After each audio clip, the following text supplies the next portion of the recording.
आपके साथ प्रीति रघुनंदन और आप देख रहे हैं अपना पसंदीदा शो हम तो पूछेंगे।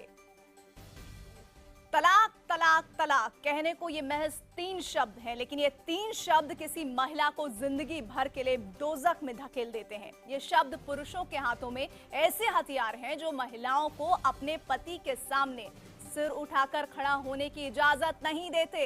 मुस्लिम समाज में महिलाएं अपने बराबरी के हक के लिए संघर्ष कर रही हैं और संघर्ष का एक ऐसा ही मामला सुप्रीम कोर्ट में पहुंचा है। सुप्रीम कोर्ट में सायरा बानो नाम की एक महिला के केस में केंद्र से मुस्लिम पर्सनल लॉ में शादी, तलाक जैसे मामलों पर राय पूछी थी। केंद्र ने राय दी और कहा कि 3 तलाक जैसे नियम इस्लाम का जरूरी और मौलिक हिस्सा नहीं है। सरकार ने और भी काफी कुछ कहा है। क्या सरकार का ये कदम काबिले तारीफ है या फिर इसकी आलोचना होनी चाहिए? कहने पर इसी पर हम लगातार आज बातचीत करने वाले हैं। हमारे साथ खास मेहमानों का पैनल भी होगा, लेकिन उससे पहले देखिए ये रिपोर्ट।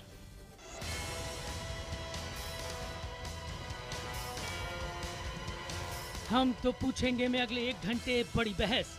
सेकुलर देश में 3 तलाक क्यों? नरेंद्र मोदी की सरकार झुकती नहीं है। एक बार सोच समझकर स्टैंड लेती है तो उस पर अड़ती है। सेंटर का ये स्टैंड बहुत सही है और हमारी ये बहुत पहले से ही मांग है कि मुस्लिम फैमिली लॉ को विधिवत किया जाना चाहिए कि एसएमएस और व्हाट्सएप पर तलाक हो रही है, ईमेल पर तलाक हो रही है, फोन पर हो रही है। मुसलमान औरतों पर घर के अंदर लटकती हुई एक आतंक की तलवार है। भारतीय परिवारों के अंदर एक आतंक का औजार है और इसको जल्द से जल्द खत्म होना चाहिए। सुप्रीम कोर्ट में 3 तलाक पर केंद्र सरकार ने अपना रुख साफ कर दिया है। केंद्र सरकार ने शुक्रवार को कोर्ट में कहा कि पर्सनल लॉ अनुचित है अगर वो मौलिक अधिकारों की रक्षा नहीं करता। 3 तलाक, 1 से ज्यादा शादियां और हलाला इस्लाम का जरूरी और मौलिक हिस्सा नहीं है। सरकारों को किसी भी धार्मिक मामले में और अक़लियत के जो मामले हैं उनमें कभी नहीं पड़ना चाहिए। बदलाव की आवश्यकता हो तो मुस्लिम समुदाय के जो प्रबुद्ध लोग हैं, प्रगतिशील लोग हैं, उनसे बातचीत करके उनको भी आप अपनी तरफ लें। यही नहीं, केंद्र सरकार ने समान नागरिक संहिता यानी कॉमन सिविल कोड की दिशा में भी एक कदम आगे बढ़ाया है। लॉ कमीशन ने इस पर सवालों का एक फॉर्म जारी कर 45 दिनों में देश की जनता से राय मांगी है। हमें अपने मुस्लिम पर्सनल लॉ में जर्रा बराबर भी तब्दीली बर्दाश्त नहीं है। इस सिलसिले में मुल्क के कानून के दायरे के अंदर रहते हुए हमें जिस हद तक भी जद्दोजहद और कोशिश करनी पड़ेगी और लड़ाई लड़नी पड़ेगी, उसके लिए हम तैयार हैं। गवर्नमेंट जो है वो under the pressure of RSS है। ये जंग आज से नहीं चल रही है और प्रेशर की वजह से ये जो कॉमन सिविल कोड है उसको लाने का ये बहाना है। सरकार ने 3 तलाक पर कोर्ट में भले ही राय दे दी हो, लेकिन उसकी राय पर मुस्लिम समाज में ही एक राय नहीं है। विपक्षी पार्टियां कह रही हैं कि सरकार को कोई भी बयान देने या कदम उठाने से पहले आम राय बनाने की कोशिश करनी चाहिए। हम तो पूछेंगे में आज का बड़ा सवाल, क्या 3 तलाक का विरोध केंद्र सरकार का सही कदम है? और एक बार फिर सुनिए आज का हमारा सवाल है कि क्या 3 तलाक का विरोध केंद्र सरकार का सही कदम है? अगर आपका जवाब हाँ है तो HTP_Y लिखें। अगर आपका जवाब नहीं है तो HTP_N लिखें। आप अपनी राय 5181 पर भी भेज सकते हैं। ट्विटर पर आप अपनी राय #HTP और साथ ही #3 तलाक के जरिए दे सकते हैं। आप IBN खबर के फेसबुक पेज और ट्विटर पेज पर भी शेयर कर सकते हैं हमारे साथ अपनी राय, और आपकी राय को हम अपने शो में लगातार दिखाते रहेंगे। और इसी मुद्दे पर बड़ी चर्चा के लिए जुड़ रहे हैं हमारे साथ बीजेपी के प्रवक्ता संबित पात्रा, सामाजिक कार्यकर्ता और मुस्लिम महिला अधिकारों के लिए काम कर रही लुबना सरवत। हमारे साथ हैं मुस्लिम धर्मगुरु और अंजुमन मिनहाज रसूल के चेयरमैन अतहर हुसैन देहलवी। हमारे साथ हैं CPI के नेता आमिर हैदर जैदी, साथ ही JDU के प्रवक्ता राजीव रंजन और संघ विचारक सैयद यासिर गिलानी भी हमारे साथ जुड़ रहे हैं। आप सभी खास मेहमानों का बहुत बहुत स्वागत।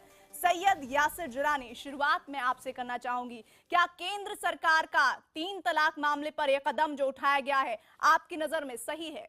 मैं सबसे पहले अपने माननीय सुप्रीम कोर्ट को और हिंदुस्तान के जो सरबराह हैं जनाब नरेंद्र मोदी जी को इस शानदार और बेहतरीन इनिशिएटिव लेने के लिए मैं खैर मकदम करता हूं, पुरखलूस मुबारकबाद देता हूं कि 65 साल के बाद आज कोई ऐसा आदमी आया है जिसने एग्जैक्टली आप यकीन करें कि जो अभी जरूरत है समाज की वो उन्होंने इनिशिएटिव लिया और किया। आप समझे कि इस बेहतरीन काम के लिए आप जितना भी मुबारकबाद सरकार को दें और कोर्ट को दें वो कम होगा। मैं आपको बताना चाहूंगा कि इस्लाम दुनिया का बेहतरीन मजहबों में से एक मजहब है, लेकिन कुछ लोग इसके जो फॉलोअर्स हैं वो बदतरीन लोग हैं। वो वही बदतरीन लोग हैं जो औरतों के ऊपर जुल्म करते हैं, औरतों के साथ मारपीट करते हैं, और ये वो लोग हैं जो आजकल इतनी इनकी कमजोरी बढ़ गई है कि वो ईमेल, एसएमएस और व्हाट्सएप के थ्रू ये तलाक दे देते हैं। जिलानी जी, हमने आपकी राय सुन ली, साथ ही अब हम देहलवी साहब का रुख करना चाहेंगे। देहलवी साहब, आपकी क्या राय है? केंद्र सरकार ने इस मामले पर जिस तरह का हस्तक्षेप किया है, क्या आपको सही लगता है उठाया गया कदम? बिल्कुल, मैं पहले इनकी मुबारकबाद के साथ साथ आज मैं एक संवेदना भी करना चाहता हूँ। आज एयरफोर्स डे है और मैं उन 29 लोगों को अभी याद करना चाहता हूँ, उनके लिए दुआ करता हूँ जो पिछले कुछ दिनों से गायब हैं, कि खुदा करे वो सब वापस आ जाए। उसके बाद देखिए, कोई नया कदम नहीं है, कोई ऐसी बात नहीं है कि उस ज़माने में इनकलाब आ गया। भारत के अंदर 1872 से, यानी मुग़ल हुकूमत के ख़त्म होने के बाद से अलग-अलग से शादी एक्ट और दूसरी चीज़ें बनती गई हैं। मैं आपको एक बात बता दूं, मैरिज एक्ट यानी इसको कहते हैं यूनिफॉर्म मैरिज एक्ट जो है 1954, जिसमें मुसलमान, हिंदू, सिख जितने लोग हैं या वो लोग धर्म में आस्था भी नहीं रखते, उनके लिए शादी के प्रावधान अलग अलग चीज़ों से मौजूद थे। पहली चीज़ सरकार को ये मालूम होना चाहिए, और आपके जरिए एक बहुत जिम्मेदार एंकर के साथ एक जिम्मेदार चैनल में मैं चर्चा कर रहा हूँ, 3 तलाक जो है, 3 तलाक से नहीं बल्कि 2 ही तलाक के बाद जो है मर्द और बीवी दोनों अलग-अलग हो जाते हैं। और मुसलमानों के जो 6 सेक्ट ऑफ स्कूल्स हैं उनमें खाली हनाफी इस प्रथा को मानते हैं।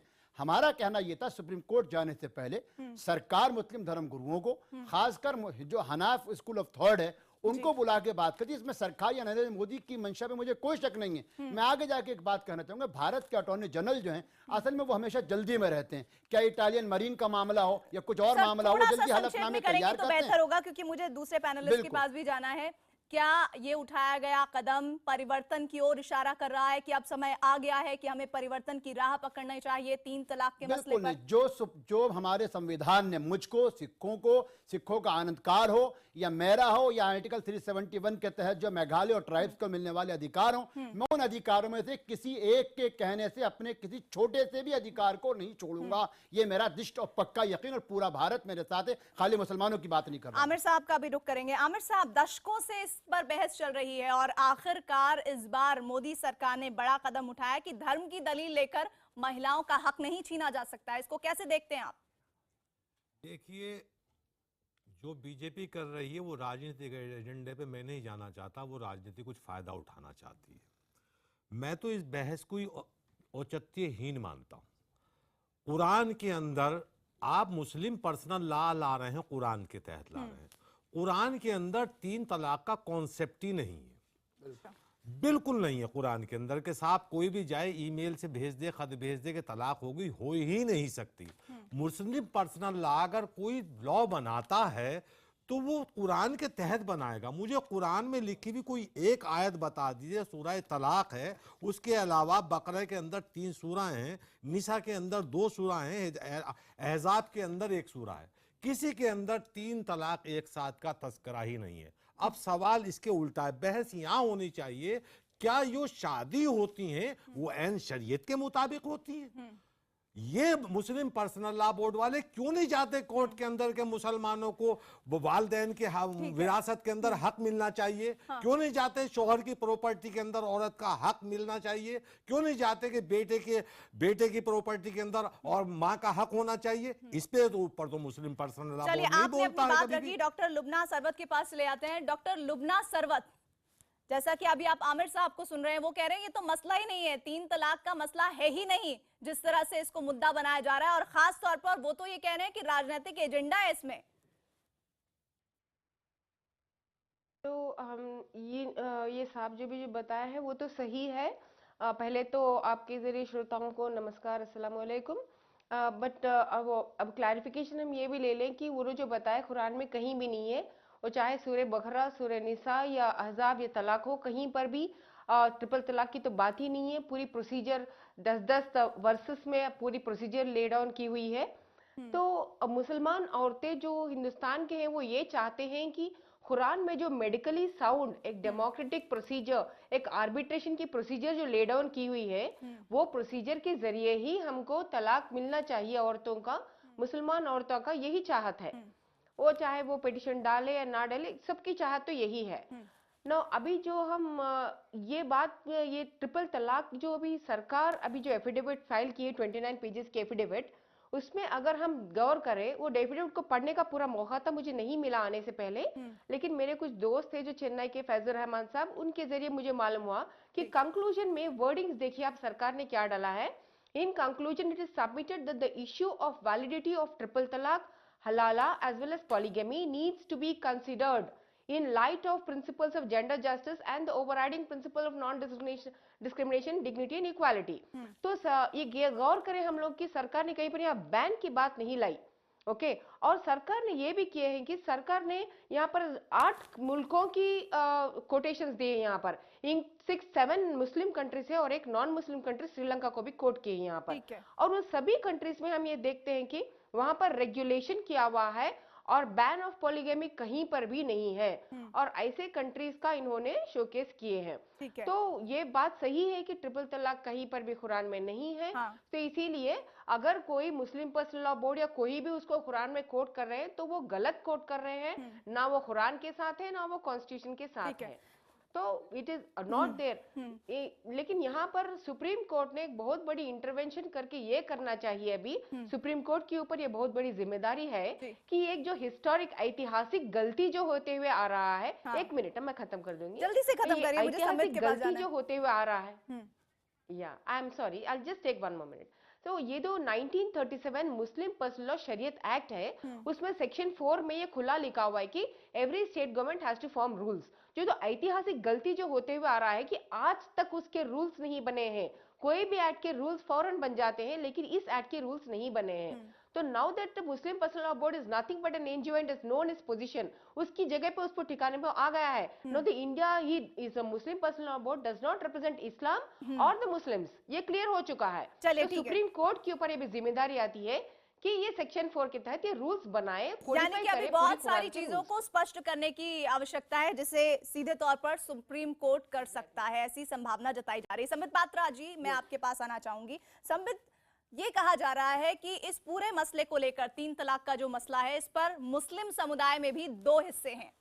आप लोगों ने किस आधार को बहुत तरजीह देते हुए इस मसले को आप कोर्ट तक ले गए, और अब मामला यह है कि 3 तलाक को लेकर तमाम तरह के जो पक्ष हैं वो सामने आ रहे हैं? पहली बात प्रीति जी, मैं आपको करेक्ट कर दूं कि हम इसे कोर्ट तक नहीं ले गए। कोर्ट ने हमसे राय मांगी थी, एक पिटीशन पे राय दिया है सरकार ने। पहला देखिए, आज जो डिबेट है बड़ा सेंसिटिव डिबेट है। मैं यहाँ क्लैरिफाई कर दूं कि हम सब बहुत रेस्पेक्ट करते हैं इस्लाम का, जैसा कि हम सभी रिलीजन्स का करते हैं, और ये डिबेट कोई इस्लाम वर्सेस गवर्नमेंट या इस्लाम वर्सेस अदर रिलीजन नहीं है। हम ये कह भी नहीं रहे हैं। हाँ, मैं आपको नहीं कह रहा हूं, मैं अपनी तरफ से कह रहा हूं, क्योंकि कई लोग इसको तोड़ मरोड़ देते हैं। पॉलिटिक्स है ना, तो बहुत लोग बोलेंगे कि नहीं तो हिंदू राष्ट्र बनाने के लिए कर रहे हैं, ये तो हिंदुओं की। तो मैं यहाँ क्लैरिफाई कर रहा हूं कि इस डिबेट को, इस बहस को बिल्कुल टेक्निकल ग्राउंड्स पे रखना चाहिए। और जैसे कि अभी सरवत साहिबा, डॉक्टर सरवत ने बहुत अच्छे तरीके से 2-3 पॉइंट्स रखे हैं, और जो वर्ड्स उन्होंने कंक्लूजन में सरकार के पढ़े, उन वर्ड्स पे आप गौर फरमाइए। प्रिंसिपल्स ऑफ जेंडर जस्टिस, ये कोई यूनिफॉर्म सिविल कोड का मामला नहीं है, ये कोई इस्लाम का विषय हो या कोई धर्म का विषय हो, ऐसा भी नहीं है। ये प्रिंसिपल्स ऑफ जेंडर जस्टिस की इक्वालिटी हो, मर्द और महिलाएं ये इक्वल जस्टिस पाए। इक्वालिटी, आर्टिकल 14 जो है अपने कॉन्स्टिट्यूशन का, संविधान का, वो इक्वालिटी को डिमांड करता है। आर्टिकल 15 प्रोहिबिशन ऑफ डिस्क्रिमिनेशन को डिमांड करता है, और आर्टिकल 21 राइट टू लाइफ चाहता है। तो स्वाभाविक रूप से इन सब के ऊपर कि महिलाओं को इक्वल राइट्स मिले, वो नॉन डिस्क्रिमिनेशन से आगे बढ़े, और राइट टू लाइफ हो। इसमें एक बात देखिए, संविधान ने आर्टिकल 21 में बड़ी बात कही है।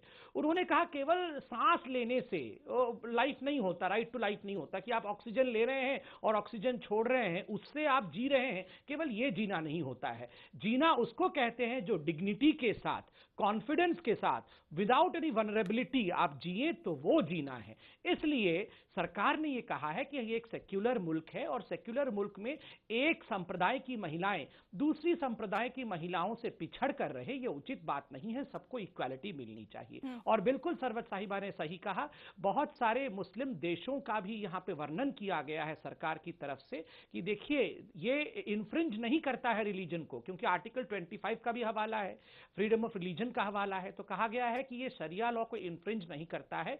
इसलिए जो मुस्लिम कंट्रीज भी हैं उन्होंने भी इसमें रिफॉर्म लाए हैं, उन्होंने भी इसमें बदलाव लाए हैं, क्योंकि अगर वो शरिया के ऊपर इन्फ्रिंज करता तो ये मुस्लिम कंट्रीज पाकिस्तान, बांग्लादेश ये इसको चेंज नहीं करते। चलिए, इस चर्चा में मैं अब राजीव रंजन को भी शामिल करना चाहूंगी। राजीव रंजन जी, आपकी पार्टी की तरफ से बयान की सरकारों को धार्मिक मामलों में नहीं पड़ना चाहिए, लेकिन आपको नहीं लगता कि अगर वक्त परिवर्तन का है तो हमें परिवर्तन को भी खुले दिल से अपनाना चाहिए, और अगर वाकई में ऐसा लग रहा है कि हम महिला सशक्तिकरण की बात कर रहे हैं तो उसे हकीकत में भी लाना चाहिए?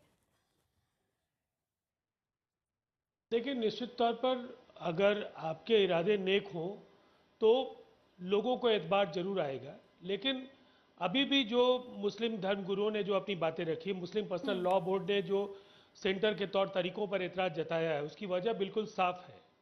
30 साल पहले शाहबानों के मामले में सुप्रीम कोर्ट के फैसले के बाद देश की संसद को उस फैसले को बदलने के लिए विवश होना पड़ा था और समाज एक बड़े विभाजन की ओर बढ़ रहा था। आज 30 साल जरूर गुजर गए हैं, लेकिन जो राजनीतिक परिदृश्य इस देश का है, जो केंद्र में जो गठबंधन काम कर रहा है, माइनॉरिटीज का एतबार उस पर नहीं है, ये आमतौर पर देखा गया है। वैसी स्थिति में ये एक बड़ा मौका था कि सेंटर तमाम धर्म गुरुओं को, जो इस्लामिक धर्म गुरु है और जो उस तरह के जो इदाराज हैं, जो ऑर्गेनाइजेशंस हैं जिनका कहीं ना कहीं रोल है मुस्लिम कम्युनिटी के अंदर, उनको जरूर एक बार कॉन्फिडेंस में लेना चाहिए था अपने एफिडेविट को फाइल करने के पहले। पहली बात। दूसरी बात यह है कि जहां तक कॉन्स्टिट्यूशन ऑफ इंडिया के आर्टिकल्स का सवाल है, तो मुस्लिम पर्सनल लॉ बोर्ड ने भी आर्टिकल 25, आर्टिकल 26 और आर्टिकल 29 के जरिए जो माइनॉरिटीज़ के जो जीवन जीने के जो तौर तरीके हैं उनकी रक्षा का सवाल उठाया है। तो हमारा ये कहना है कि जहां एक कम्युनिटी डिवाइडेड दिखती हो और देश के अंदर भी इस पर एक वैचारिक बहस चल रही है, तो ये एक अच्छा मौका है कि कम्युनिटी के अंदर अगर बदलाव की कोशिश कुछ लोग कर रहे हो तो देश को उसकी एक स्वीकृति मिले, और तमाम ऐसे संगठनों को, सेंटर को अपने एफिडेविट फाइल करने के पहले उनसे बात करनी चाहिए थी। अब मैं नहीं समझ रहा हूँ, ये सबजुडिस्ड है, सुप्रीम कोर्ट इस पूरे मसले को देख रहा है, इसलिए माननीय सर्वोच्च न्यायालय यहाँ जब कोई बात सबजुडिस्ड हो तो अलग से कोई राय रखने का मतलब नहीं है, लेकिन एफिडेविट को लेकर के हम जरूर कहेंगे कि जो सरकार एफिडेविट फाइल कर रही है उसको माइनॉरिटी। समित पात्रा जी से इस पर जवाब ले लेते हैं। समित पात्रा जी, खुद अभी आप राजीव जी को सुन रहे हैं, वो ये कह रहे हैं कि जिन पक्षों को सही से सुना जाना चाहिए था, जिन पक्षों की वाकई इसमें राय शुमारी होनी चाहिए थी, वो उस स्तर तक नहीं हुई। हलफनामा जरूर केंद्र सरकार ने कोर्ट में दिया। देखिए, आप जब अगर सुप्रीम कोर्ट के प्रोसीडिंग्स को देखेंगे तो सुप्रीम कोर्ट जो कंसर्न्ड व्यक्ति हैं इनमें, चाहे सरकार हो, चाहे पिटीशन करता हो, चाहे all India Muslim law board हो, सबसे उन्होंने राय मांगा है। सरकार ने संविधान की तहत जो राय है वो दिया है। मैं एक बात यहाँ क्लैरिफाई कर दूं कि जो petition all India Muslim law board ने दिया है, उन्होंने भी ट्रिपल तलाक के लिए जो शब्द इस्तेमाल किया है अपने पिटीशन में, वो कोट अनकोट है अनडिजायरेबल। मैं पढ़ देता हूँ, ये बहुत मैं आपको रोकूंगी और मैं चाहूंगी कि एक पॉइंट और आप इसमें ऐड करें। सरकार ने जो राय बनाई है, ये किस प्रोसीजर को उसने अपनाते हुए राय बनाई है? मैंने इसका उत्तर दिया, संविधान ही सर्वोपरि है, और इसलिए मैंने आरंभ में आपको 3 शब्द कहे। प्रिंसिपल ऑफ जेंडर इक्वालिटी, ये नंबर 1 है कि सभी पुरुष और महिला एक हो। Number 2 equality, number 3 non discrimination. इन्हीं के आधार पर सरकार ने संविधान को साक्ष्य मानते हुए अपनी राय रखी है कोर्ट के सामने। मगर जो all India Muslim law board के एफिडेविट को भी आपको जानने की आवश्यकता है, जो लोग सुन रहे हैं। देखिए, all India Muslim law board ने भी उसमें कहा है कि triple talaq is undesirable which can not be elevated to essential religious practice. मतलब वो एसेंशियल रिलीजियस प्रैक्टिस को एलिवेट नहीं कर सकते, ये हम नहीं कह रहे, खुद all India Muslim law board कह रही है। मगर 2 जस्टिफिकेशन दिया है all India Muslim law board ने कि आखिर ये ट्रिपल तलाक क्यों रखा जाए। नंबर 1 जस्टिफिकेशन, ये मैं पढ़ देता हूं, ये एसेंशियल है। If there develop serious discord between the couple, the husband does not at all want to live with her legal wife, आप ये सब जो बातें बता रहे हैं लगातार हम चला रहे हैं, और जो दर्शक देख रहे होंगे, मैं चाहूंगी आप थोड़ा संक्षेप में करें। ये लगातार हम चला रहे हैं, अगर आप 2 पॉइंट दिया है, जल्दी से 2 पॉइंट दिया है। एक पॉइंट दिया है कि अगर पति पत्नी साथ में नहीं रहना चाहे तो पति अपनी पत्नी को मार सकता है, मर्डर कर सकता है या जला सकता है, इसलिए ट्रिपल तलाक सही है। दूसरा उन्होंने कहा है कि अगर पति कोर्ट में कह दे कि पत्नी का कैरेक्टर लूज है तो पत्नी की दोबारा शादी नहीं हो पाएगी, इसलिए ट्रिपल तलाक सही है। ये 2 जस्टिफिकेशन दिया है। ठीक है। संबित, देलवी साहब आपकी बात सुन रहे थे और कुछ कहना चाह रहे थे। देलवी साहब देखिए, संक्षेप में बहुत अच्छी बात संबित ने कही, पूरी पैनल बहुत फायदे से बात कर रहे हैं हम लोग। 3 चीजें मैं संक्षेप में, पहली चीज तो ये है, सरकार की बुनियादी गलती इस चीज में है, मैं पूरी जिम्मेदारी से एक बात कह रहा हूं कि हलाला या मुताद्दिद शादियों का जो कॉन्सेप्ट लोग कहते हैं वो दर हकीकत इस्लाम दोनों चीज़ों की इस्लाम में कतई किसी सूरत में, और हलाला जो है मैं समझता हूँ कि ऐसा गुनाह है जिसका बयान करना भी अपनी ज़बान से गुनाह ही होगा, पहली चीज़। दूसरी चीज़, सरकार की मंशा पर नहीं। देखिए, मैं एक बात कह रहा हूँ कि पूरे पसनल्ला बोर्ड नहीं बल्कि जो हनाफी थॉट ऑफ स्कूल है उसका कहना है कि 2 तलाक के बाद तलाक हो जाएगी। मैं जो संबित ने अभी कहा, मैं मानता हूं औरतों के जेंडर इक्वलिटी भारत में होना चाहिए, लेकिन जब उसी सुप्रीम कोर्ट ने हमारे अलहदा विधायिका में जब ये बात आई कि औरतों के अधिकारों को लेके हम 33% रिजर्वेशन की बात करेंगे, तो पार्लियामेंट के अंदर वो बड़े बड़े लोग जो औरतों के अधिकारों की बात, जिस देश के अंदर महिला राष्ट्रपति बन चुकी हो, जिस देश के अंदर जो 4 बड़ी बड़ी औरतें जो देश की राजनीति में पूरा विकार रखती हों, उसी देश में हमको चर्चा करनी पड़ी कि 33% रिजर्वेशन औरतों को मिलना चाहिए, नहीं मिलना चाहिए।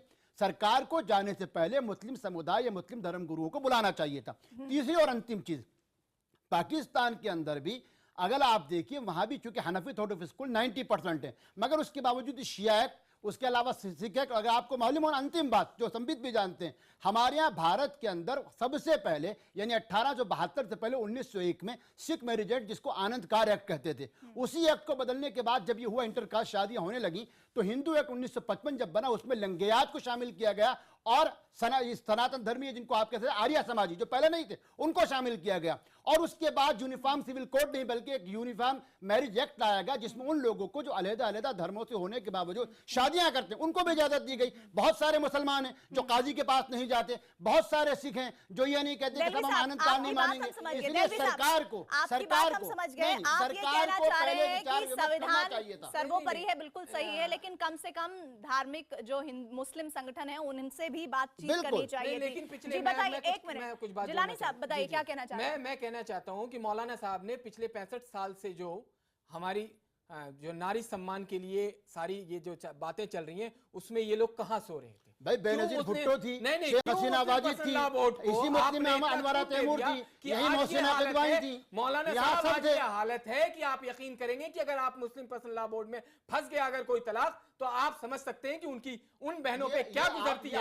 ये आप जानते हैं, ये आप लोगों की सच्चाई को आप लाना नहीं चाहते। जिस देश में दलित औरत को बढ़ाना घुमाया जाता है, वहाँ आसाम के अंदर अनवरा तैमूर मुख्यमंत्री बन गई थी। अरे जम्मू कश्मीर के अंदर वहाँ महबूब मुफ्ती, आप क्या बात औरतों की कर रहे हैं? आप क्या बात औरतों की कर रहे हैं? आपने औरत को खिलौना बना के रखा है। आपने क्या औरत को करा? आपको जिस विचारधारा के अंदर औरत को त्यागने के बाद मोक्ष मिलता हो, आप उस विचारधारा की बात, 2 तरह की बात नहीं करें। अरे जिस विचारधारा का आधार ही औरत को त्यागना हो, नहीं, जिस विचारधारा में औरत को आपने औरतों को बिल्कुल हाशिए पे ला रखा है, उसका जवाब दीजिए। जो मुस्लिम पर्सनल लॉ बोर्ड के लोगों के अंदर कहीं भी दिखाई नहीं देता है कि वो आके डायलॉग करें, डायलॉग स्थापित करें।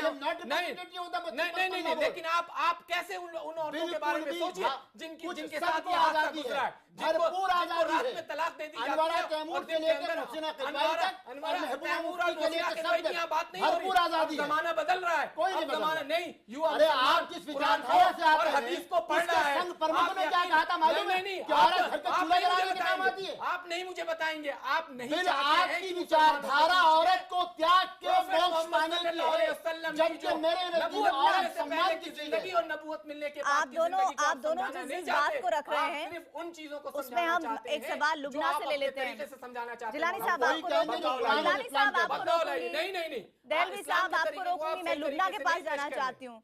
लुबना, प्रश्न यही है सीधे तौर पर जिसे समझने की कोशिश हमें करनी चाहिए, वो ये कि अगर वक्त बदल रहा है तो क्या ऐसे में नियम कायदे, वो भले ही मुस्लिम पर्सनल लॉ बोर्ड शरीयत के मुताबिक हो, उसमें बदलाव की उम्मीद करना कितना गलत कितना सही?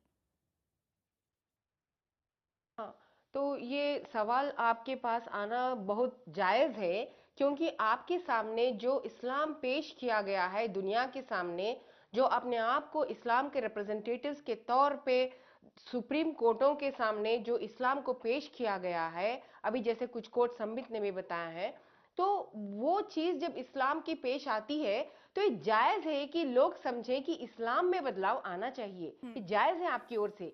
लेकिन हम मुसलमान जो कुरान को सही तरीके से पढ़े हैं और जितना भी हो सके पढ़े हैं, मैं नहीं बोलती हूँ कि हम ultimate in the knowledge, but we have read it with an objective mind. तो उस हिसाब से हम जो पढ़े हैं तो हम देखते हैं कि उसमें काफी डेमोक्रेटिक, एक पार्टिसिपेटिव, एक नेचुरल जस्टिस और मेडिकल ग्राउंड्स को जो सही के बुनियादों के ऊपर जो प्रोसीजर ले डाउन किया गया है कुरान में, that is unique and not there in any religious system.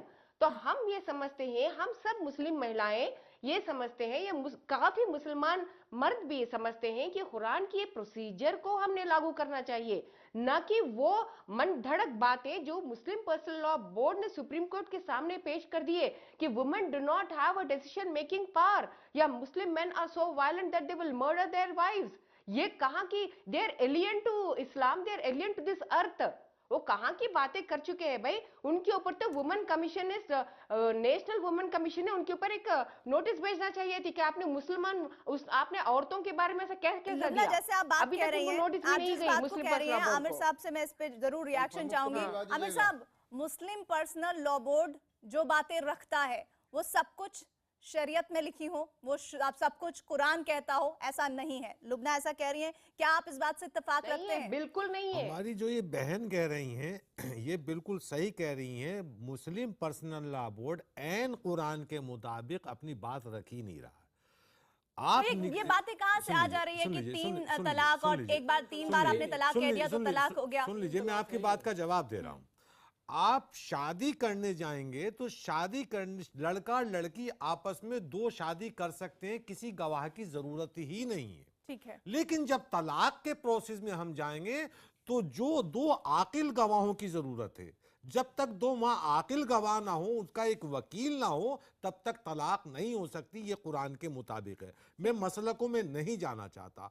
बहस तो यहाँ ये होनी चाहिए कि जो शादियां होती हैं इस्लाम के अंदर, क्या वो ऐन शरीयत के मुताबिक होती हैं? ये लोग जो 500 का लश्कर लेके लड़की वाले के घर जाते हैं, ये भी शरीयत के मुताबिक नहीं है। ये सारे खर्चे लड़के को ही करने चाहिए। लड़का मेहर शादी से पहले दे, अपनी हैसियत के मुताबिक मेहर लड़की तय करेगी। वहां कुछ नहीं होता, वहां कुछ नहीं होता। और जाके शादी के बाद रात में बीवी के पैर पकड़ लेते हैं कि बेगम मुझे माफ कर दीजिए, और बाद तक वो मेहर नहीं दिए जाते हैं। उस पर मुस्लिम पर्सनल लॉ बोर्ड नहीं बोलता है। आमिर साहब, आप जो बात कह रहे हैं, इसी पर राजीव जी का भी रिएक्शन ले लेते हैं। राजीव जी, यानी कि कुल मिलाकर जो स्थिति दिख रही है और जो पैनलिस्ट अभी तक बता रहे हैं, वो ये बता रहे हैं कि बहुत सारी मनगढ़ंत बातें महिलाओं पर थोपी गई हैं, हवाला दिया गया है शरीयत का। यानी कि जो केंद्र सरकार ने उठाया है हलफनामा में कदम, वो सही है? नहीं, मेरा बस इतना कहना है कि ये एक इतना संवेदनशील मसला है, और मैंने जो 30 साल पहले जो कुछ इस देश में हुआ है उसका हवाला इसीलिए दिया कि एक बार फिर से इतिहास अपने आप को खुद को दोहरा नहीं दे। इसलिए ये जरूरी था कि भारत सरकार एफिडेविट फाइल करने के पहले जो मुस्लिम रिलीजन को समझने वाले लोग हैं, अलग अलग जो इंस्टीट्यूशंस और जो ऑर्गेनाइजेशंस में काम करने वाले लोग हैं, इस संवेदनशील मसले पर एफिडेविट फाइल करने के पहले उनको विश्वास में लिया जाना चाहिए। पे चलता है, इसलिए कि आने वाले समय इस्लाम 2 चीज पे जो चलता है, तो कुरान की आयत पे चलता है या हदीस पे चलता है। सरकार की जो साख है, सरकार के साथ माइनॉरिटीज को लेकर के जो साख है, उस पर मैं इतना दूंगा, थोड़ा धैर्य रखिए तो आप ही बात कर लीजिए ना। ये एक ऐसी परिस्थिति है, बलगलाने की बात की जा रही है।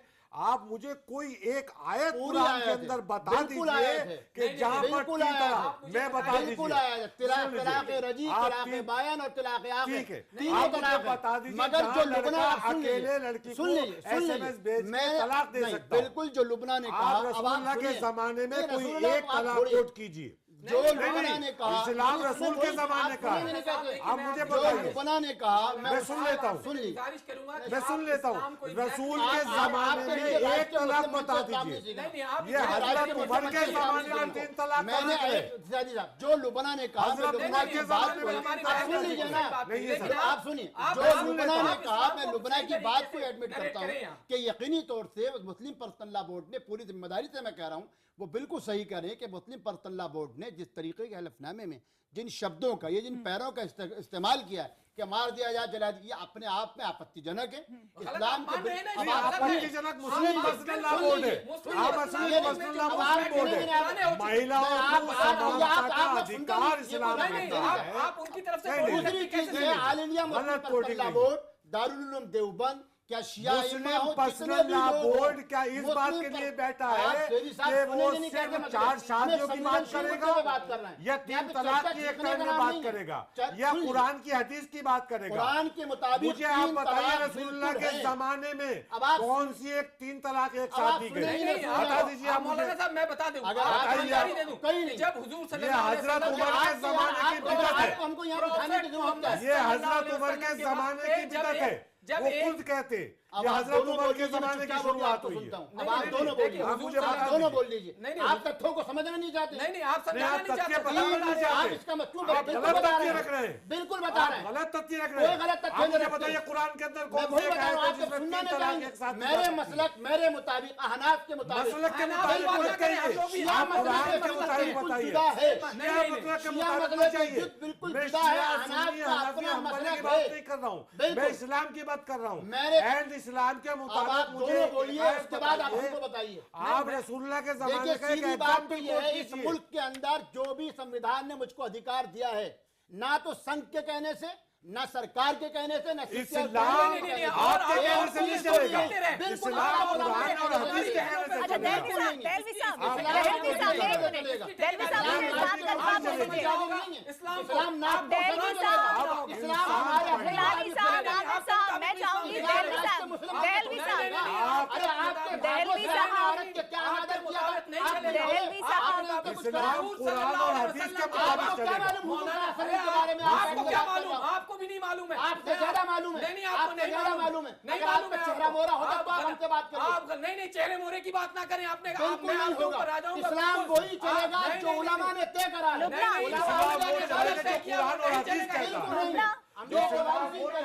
मैं आपसे जानना चाह रही हूँ, लुबना, मैं चाहूंगी कि हमारे बाकी पैनलिस्ट की आवाज कम की जाए। मैं लुबना से सवाल करना चाहती हूँ। लुबना, ये बातें कहाँ से आ जाती है? मॉडरेट कीजिए भाई आप। तीनों जगह है। आप सभी 3 मेहमानों से गुजारिश है मेरी, कम से कम इस चर्चा की गरिमा रखिए। शिष्टाचार है। देलवी साहब, आमिर साहब, जिलानी साहब, आप कितना चीख लीजिए, आप गलत इस्लाम पेश कर रहे हैं। आप इस्लाम गलत पेश करते हैं। आज तक इस्लाम गलत पेश किया गया। आपसे ज्यादा जानता हूँ मैं। बिल्कुल बर्दाश्त नहीं होगा। नहीं, बर्दाश्त आप क्या करेंगे? हिंदुओं का कोई भी आदमी अपने धार्मिक आस्थाओं में राष्ट्रीय सेवक संघ का किसी एजेंडे को हम किसी सूरत में आप बेकार की बात कर रहे हो। आपके पास जब जवाब नहीं है तो आप आरएसएस की बात कर रहे हो। आपको इस्लाम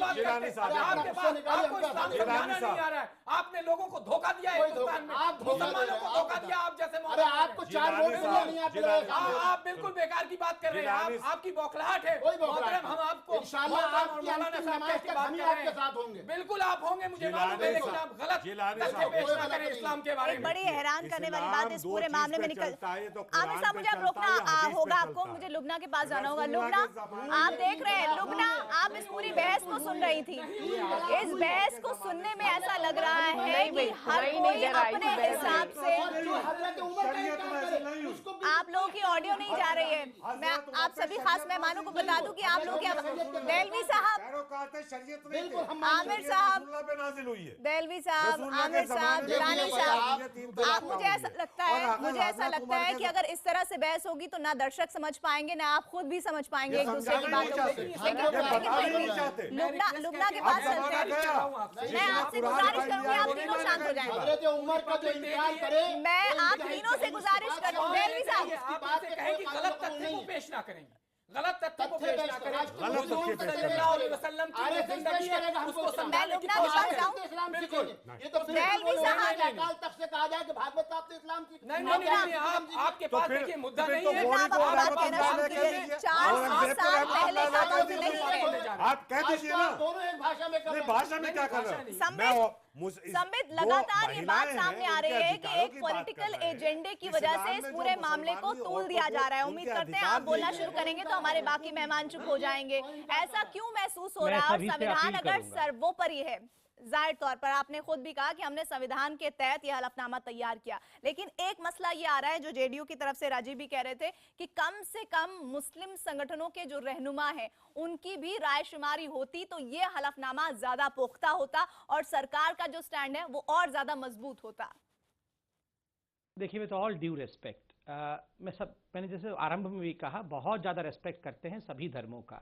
अभी एक लुबना जी ने बात कही, मैंने वो बात कही नहीं थी जब मैंने all India Muslim law board का एफिडेविट के विषय में बात कहा था। जो तीसरा कारण मुस्लिम लॉ बोर्ड ने दिया था, उन्होंने ये कहा था कि तलाक देने का अधिकार केवल पुरुष को होता है क्योंकि men are more intelligent than women, महिलाओं से ज्यादा इंटेलिजेंट पुरुष होते हैं, इसलिए वो निर्णय ले।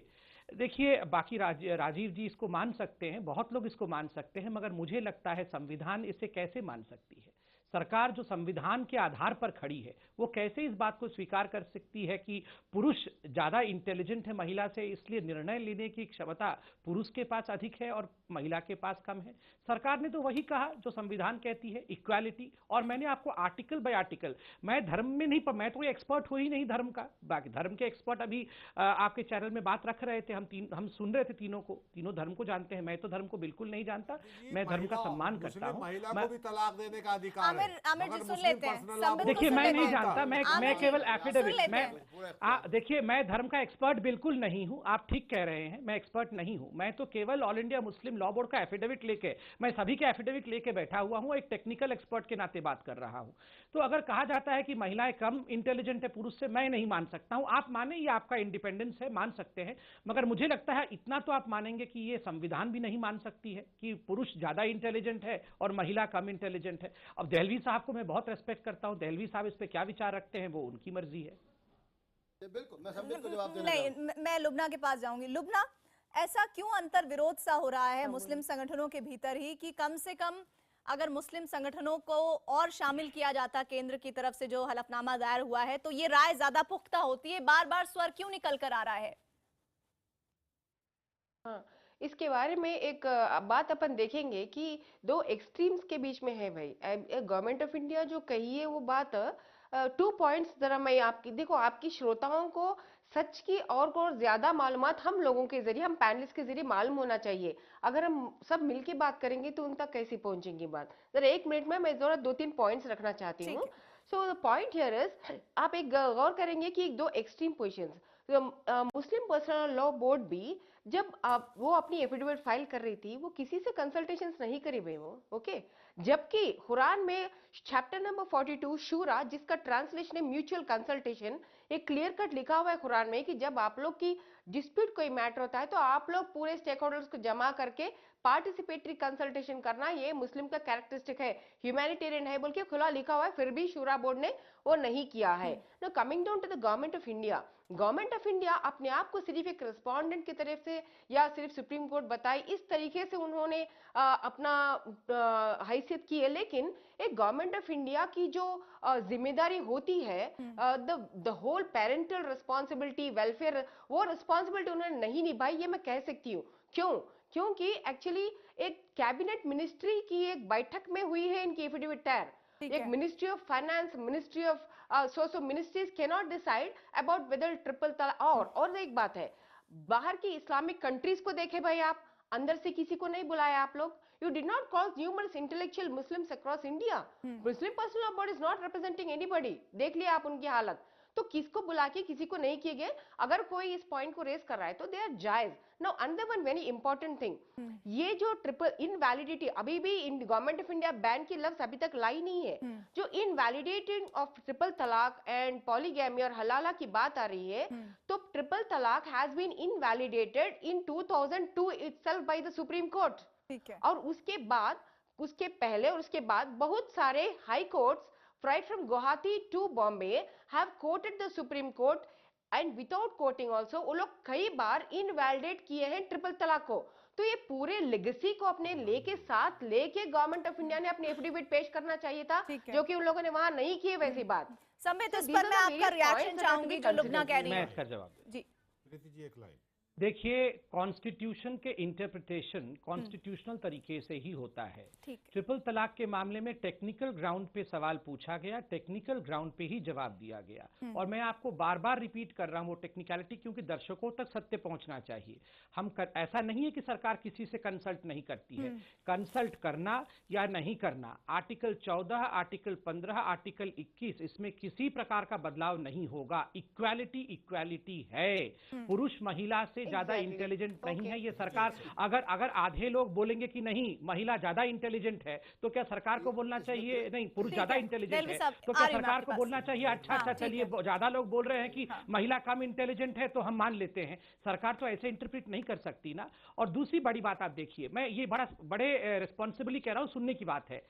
जितने भी वुमेन रिफॉर्म्स होते हैं वो पैट्रियार्कल सोसाइटी के हाथ में होते हैं। जितने भी लोगों से आप कंसल्ट करेंगे वो कौन होंगे? वो मेल होंगे। क्या मेल समाज, क्या ये पैट्रियार्कल सोसाइटी चाहती है कि महिलाओं का रिफॉर्म हो? ये हम सब सोचें। मैं नहीं कह रहा हूं नहीं चाहते हैं, चाहते होंगे। अगर चाहते तो बहुत बदलाव बहुत समय पहले हो जाता है। तो जितने भी हम रिफॉर्म्स की बात करते हैं वो जनरली एक लार्जर कंसेंसस में होना चाहिए, इसमें कोई दो मत नहीं है। इसलिए मैडम ने सही कहा कि कोई बैन शब्द का इस्तेमाल नहीं किया है, केवल कंसिडरेशन के लिए कॉन्स्टिट्यूशन को रखा है, दैट इज ऑल। साथ ही एक और बात जिसका जिक्र मैं करना चाहूंगी, कॉमन सिविल कोड जिसकी कॉपी एक मेरे पास भी है, इसको लेकर क्यों मुस्लिम समुदाय में एक डर है? ये मैं दहलवी साहब जी से इसका उत्तर चाहती हूँ। क्यों इस पूरे फॉर्म को लेकर मुस्लिम समुदाय का एक तबका कुछ डरा सहमा सा है? उसको ऐसा क्या महसूस हो रहा है इसके भीतर? पहली चीज तो बिल्कुल संक्षेप में मैं संबित की जवाब दे दूं। जल्दी से दीजिएगा। अगर सुप्रीम कोर्ट में जिस तरीके की भाषा जो बता रहे हैं, चूंकि मैंने भी देखा है, किसी भी सूरत में वो काबिल कबूल नहीं है। इस्लाम, आधा इस्लाम जो हमको मिला है वो पैगंबर की बीवी हज़रत आयशा के जरिए हम तक पहुंचा है, पहली चीज़। दूसरी चीज़, यूनिफॉर्म सिविल कोड के बारे में मुस्लिम समाज ने कभी भयभीत नहीं हुआ, कभी डरा नहीं। हमने सीधी एक बात कही है, आप तमाम लोगों को बुलाइए, आप अकाल तख्त को बुलाइए, आप सिखों के सारे गुरुओं को बुलाइए, आप क्रिश्चियंस को बुलाइए, आप आर्टिकल 371 BD के मुताबिक जितने भी संरक्षित या महफूज ट्राइब उन सबको टेक्निकली वो कह रहा है। इसमें मुस्लिम पर्सनल लॉ मुस्लिम पर्सनल लॉ बोर्ड की तो बात ही नहीं है, उनको दरकिनार कीजिए। हमारा कहना ये सरकार जो यूसीसी की बात कर रही है, यूनिफॉर्म सिविल कोड की बात कर रही है, ये खाली मुसलमानों के लिए नहीं है। हमारे सुन लीजिए, मेरा कहना है आर्टिकल 371 BD या संरक्षित लक्षद्वीप या जो भी जितने भी ट्राइबल सिविल कोड का नहीं है, उन सबको बुला के चर्चा कर लीजिए। खाली मुसलमानों से आप क्यों कहते हैं कि यूनिफॉर्म सिविल कोड पे चर्चा कीजिए? हम चर्चा को तैयार हैं, आप ड्राफ्ट लाइए, हम चर्चा करने को तैयार हैं। सहमत हूँ, सबको बुला लीजिए, हम सब बैठ के चर्चा करेंगे। सेकुलर कंट्री है इसलिए सबको बिठाइए, खाली मुसलमान क्यों चर्चा करेंगे? अच्छा, मैं आप ठीक कह रहे हैं। आप मैं इसमें क्लैरिफिकेशन देना अनिवार्य है। बिल्कुल ठीक कह रहे हैं दहलवी साहब। ये विषय जो ट्रिपल तलाक का विषय है, ये यूनिफॉर्म सिविल कोड का नहीं है। जो लोग कह रहे हैं कि यूनिफॉर्म सिविल कोड का विषय है, वो एक ट्रैप खोल रहे हैं ताकि हम उसमें गिर जाएं। में डर सा क्यों है? इस बात को भी तो समझना होगा सेंट्रल गवर्नमेंट को। नहीं, इसमें देखिए मैं बता देता हूं। बिल्कुल सही कहा दहलवी साहब ने कि uniform civil code is a matter of consensus. इसमें हर किसी को, जो भी स्टेक होल्डर है, सब बैठ के बात करेंगे तब जाके यूसीसी होगा। ऐसे नहीं होगा कि कोई थोप दिया जाएगा। ये बात रविशंकर प्रसाद जी ने इनिशियली जब हम सरकार में आए थे पार्लियामेंट में अपने उत्तर में कहा था कि ये सब डिस्कशंस और डिबेट से ही होगा। तो ये मैटर यूसीसी का नहीं है, यूनिफॉर्म सिविल कोड का नहीं है, ये जेंडर इक्वालिटी का है। तो ये दोनों डिबेट अलग अलग है। जब यूसीसी का मामला आएगा हम उसको क्लियर कर दें। चलिए, आप सभी खास मेहमानों का बहुत लंबा वक्त चाहिए इस बहस को आगे बढ़ाने के लिए, लेकिन एक बात जो कुल मिलाकर इस बहस से निकलकर सामने आ रही है वो ये कि भले ही तलाक तलाक तलाक 3 बार तलाक को लेकर अलग अलग राय शुमारी हो सकती है, लेकिन ये भी बिल्कुल सही है कि महिला सशक्तिकरण की जिस बात को हम लगातार पुरजोर तरीके से उठाते हैं, उसे वाकई में हम हकीकत में अमली जामा पहनाना चाहते हैं या फिर नहीं। क्योंकि 14 साल पहले का वक्त नहीं है, ये हम 2016 में जी रहे हैं। इससे आगे बढ़कर हमें देखना होगा। सभी खास मेहमानों का शुक्रिया। हम तो पूछेंगे में अब वक्त हो चला है हमारे दर्शकों के राय जानने का। हमारा सवाल क्या था आपको बता देते हैं। क्या 3 तलाक का विरोध केंद्र सरकार का सही कदम है? हजारों की संख्या में हमें मैसेज मिले हैं। हमारे 87% दर्शक हाँ में जवाब दे रहे हैं, वहीं 13% दर्शक नहीं में जवाब दे रहे हैं। यही सवाल हमने ट्विटर पर भी पूछा था और वहां हमें 92% दर्शकों ने हाँ में जवाब दिया, जबकि 8% दर्शकों ने ना में जवाब दिया। और इसी के साथ ही हम तो पूछेंगे में आज के लिए बस इतना ही।